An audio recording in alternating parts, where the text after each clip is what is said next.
so many others.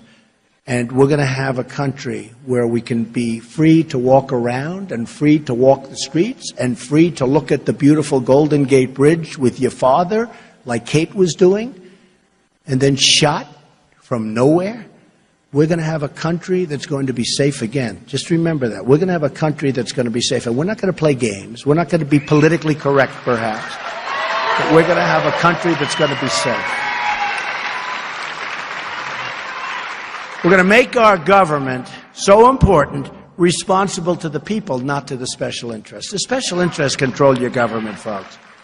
The special interests. I mean, you see what happened today where Bill Clinton goes in the other day into an airplane. Just happened to be, just a coincidence, you know.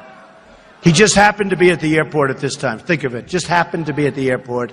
You know, when I first heard the story, I said, no, you're kidding. I don't believe it. I thought somebody was joking.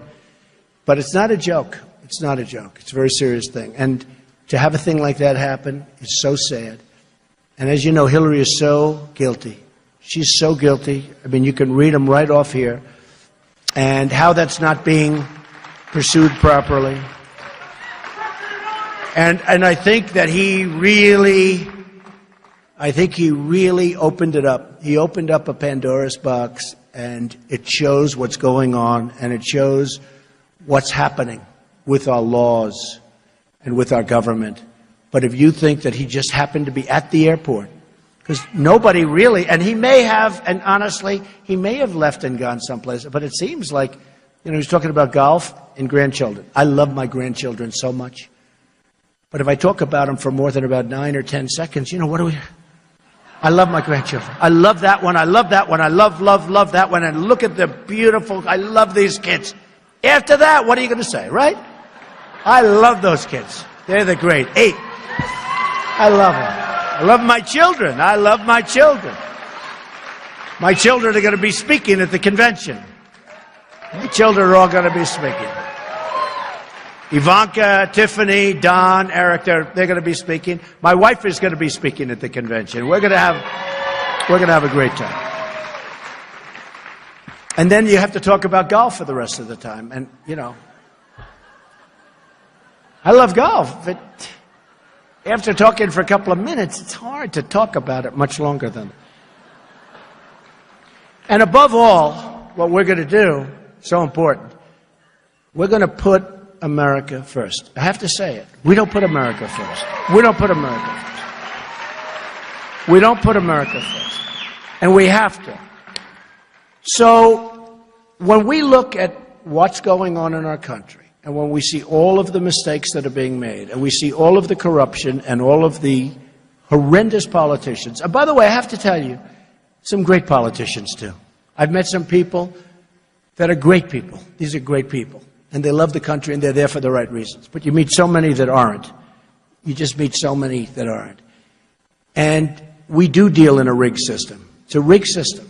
And I learned so much during the primaries. I won, as an example, I won in New Orleans. I went to make a speech. Louisiana. I was in New Orleans, made a speech. I then went into Louisiana, flew into the airport in Louisiana. There was this massive hangar. And it was the night before the election. And I gave a speech, and it was just great. We had so many, thousands and thousands of people. The airport, the hangar was packed. It was a massive room, probably 4 times bigger than this room. It was packed.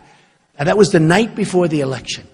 I said, how can I lose? How can I lose? And I didn't lose. I won.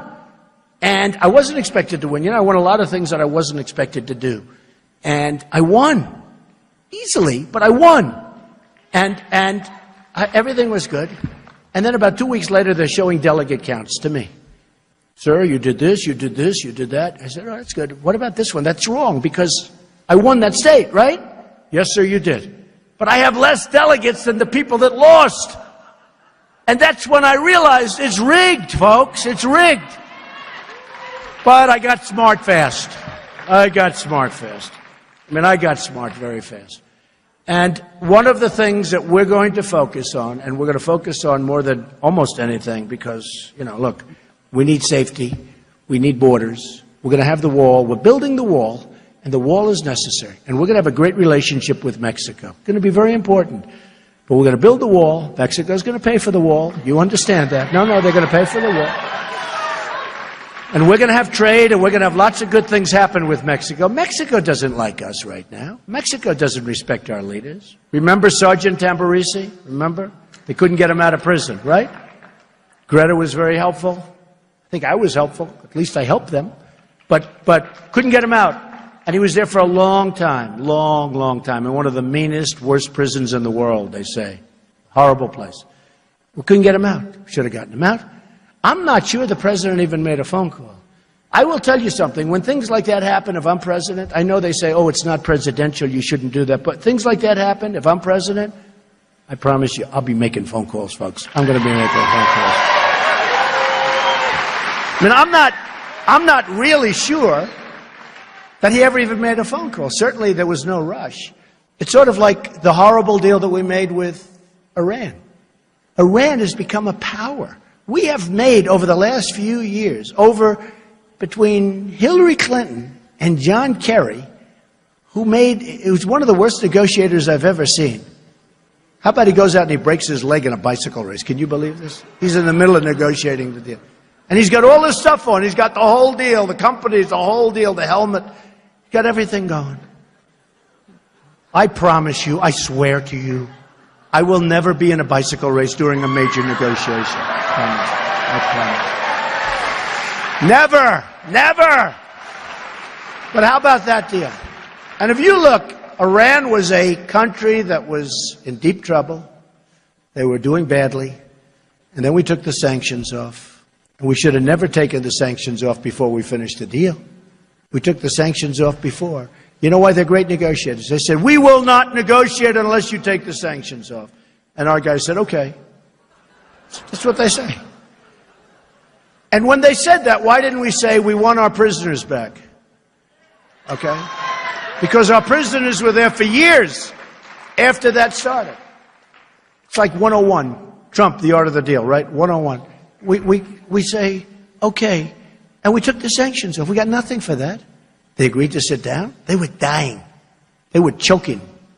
And instead of saying, we'll take the sanctions off, but there's two things. Number one, you got to release our prisoners right now. Number two, we're not going to give you $150 billion back, okay? We're not giving it back.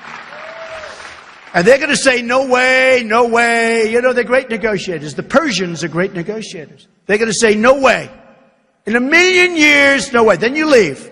See, Kerry never got up and left, right? Never got up and left.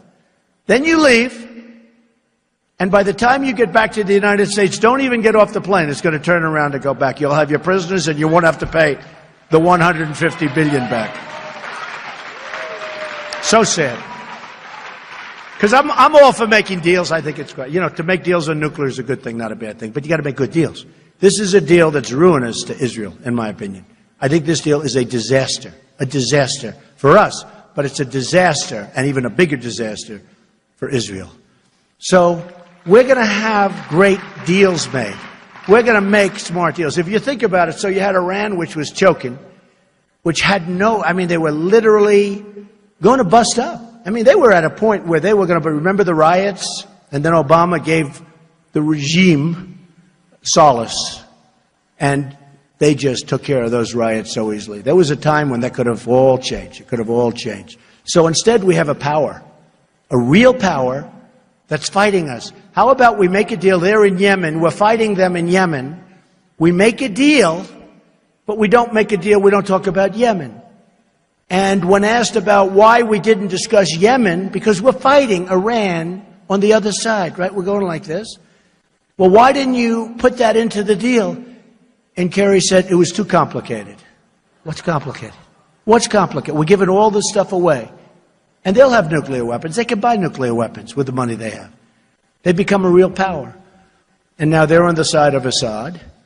And, you know, that whole debate we'll have to talk about because, you know, I disagree with a lot of the things that a lot of people have been saying about the Middle East and about what we're doing.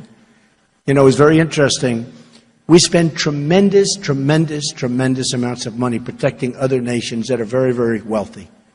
Japan, Germany, Saudi Arabia, South Korea. We spend money. In South Korea, we have 28,000 soldiers on the line between them and the madman, right? We have 28,000. Every time he acts up, we start sending our ships, our planes, our boats. You turn on one of those ships, it costs you $2 million, right? I would say, don't turn on the engine. Save the money. Don't, please.